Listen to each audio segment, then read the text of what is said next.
Transgender ചമഞ്ഞ താമസം 8 ബംഗ്ലാദേശികൾ അറസ്റ്റിൽ.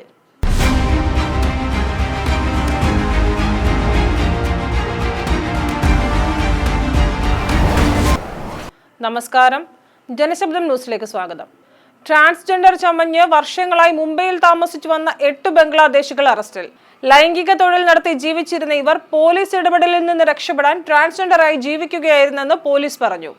കഴിഞ്ഞ 5-6 വർഷമായി ഇവർ മുംബൈയിലെ ഗോവണ്ടിയിലാണ് താമസിച്ചിരുന്നത്. ഇവരെ പറ്റി പോലീസ് കൂടുതൽ അന്വേഷണം നടത്തി വരികയാണ്. മുംബൈയിൽ തങ്ങാനുള്ള കാരണം എന്തെന്നും മറ്റു ലക്ഷ്യങ്ങൾ ഇവിടുത്തെ താമസത്തിന് പിന്നിലുണ്ടോ എന്നും അന്വേഷിക്കുന്നുണ്ട്. ഇവരെ നാടുകടത്താനുള്ള നടപടികൾ ഉടൻ ആരംഭിക്കുമെന്ന് പോലീസ് പറഞ്ഞു. റിഡോയ് മിയാപക്കി, ശാന്തഖാൻ തൊഹീദ് ഖാൻ, ബൈസാഖി ഖാൻ, അഫ്സൽ ഹുസൈൻ, മറൂഖ് ഇക്ബാൽ ദാലി, ബർഷ് കോബിൻ ഖാൻ, അമീർ ഖാൻ, മിസാനൂർ കോളിൽ എന്നിവരാണ് അറസ്റ്റിലായത്. News bureau, Mumbai. ലോകപ്രസിദ്ധമായ ആറന്മുള കണ്ണാടി പരമ്പരാഗതമായി ചെയ്തുവരുന്ന ആറന്മുളയിലെ ഏക സ്ഥാപനം. കഴിഞ്ഞ 3 തലമുറകളായി വ്യത്യസ്ത രൂപത്തിൽ, ഭാവത്തിൽ, അത്യാകർഷകമായി ആറന്മുള കണ്ണാടി നിർമ്മിച്ചു നൽകുന്നു.